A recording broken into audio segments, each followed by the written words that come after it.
What are executive summaries and how do you write them?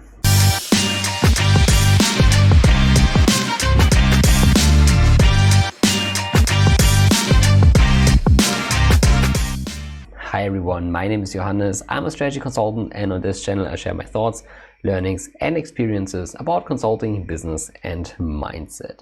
And if you're new to this channel, please subscribe to it. Also leave a thumb up. This would really support the channel and help the channel to grow. And today we have another topic about how to build presentations in consulting, and we talk about executive summaries. So in this video I have mainly 4 goals that I want to talk about. First of all, I want to talk about what executive summaries actually are. Second, I will talk about why they are useful in consulting presentations. Third, I'll talk about how to write them.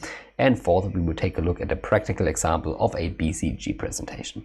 So let's start with point number 1. What are executive summaries?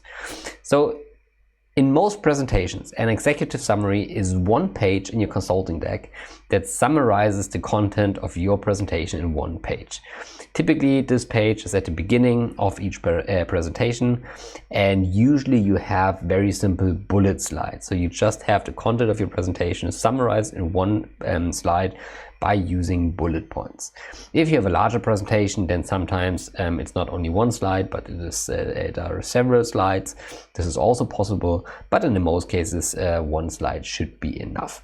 So the big question is, this is question number 2, so why are executive summaries so important in consulting presentations? And I think there are mainly 3 reasons for that.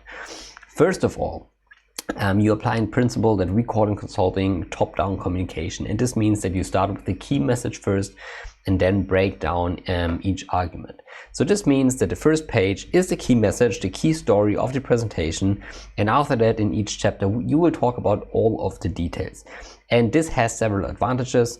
It gives a very good structure, and if you start a presentation, the audience already knows what you want to talk about. It always already gives the audience a very good idea what the presentation is about, and this makes it much easier, more efficient to follow your presentation. Reason number 2 is that this is a very typical scenario that people cannot attend your meeting, or maybe the CEO just comes by and realize that he has another important call to do and he only can attend for like 5 minutes, and then you use the executive summary as the discussion basis. So maybe you have only 10 minutes to discuss, and then you don't flip through the slides, but you can do all of the discussions on one page or on the first couple of pages on the executive summary. And this happens very often, so that if people just have a little time, that you talk or you have the discussion on the executive summary. This is reason number 2. And reason number 3, especially for project partners and project managers, it's a very useful tool to apply your storytelling. So typically, whatever message, whatever story you want to tell, the executive is a very good place to frame the audience, to place your message, to tell the story, and this is also why this is very important. So let's go to the third question. How do you write executive summaries in consulting? And I made a video yesterday about verticals, and verticals are basically a word page or an email where you summarize all of the action titles. And this is typically a good place to start. So since it's an executive summary, in most cases is just a bullet point slide format, you typically start by copying all the action titles in one slide, or using the vertical and copying the entire vertical into one slide. And this is typically your basis that you use, and then you go through it, adjust maybe a little bit the structure. You try to maybe highlight some information to really narrow it down, because most verticals are simply too long, because there are too many action titles in one document, so you have to narrow it down. But this is the place where you start. You typically use the action titles or the vertical, and then you try to shorten some sentences. You try to highlight some key information. Maybe you want to adjust a little bit the structure. Those are all things that you can do. The good news here is that before you will write executive summaries on a daily basis, some time will pass, because the executive summaries typically are the job of the project manager or the project partner, because typically, as I said, this is the slide where people want to tell stories, and the project partner and the manager want to take and tell stories. So very often, especially if you're a junior or a consultant, then you maybe do an outline of the executive summary, but in like 99% of the cases, the partner or the project manager will rewrite your executive summary. And this means that if you start in consulting, you will have some time to learn how to write executive summaries. But as I said, use the vertical as a start or the action titles, and then try to narrow it down. So with that being said, I would say let's have a look at a practical example. And for that, I use a BCG presentation again. So this is a presentation that is available online, so it's not confidential or something. And if you take a look at the summary, at the title page, then it's a study about Melbourne as a global cultural destination.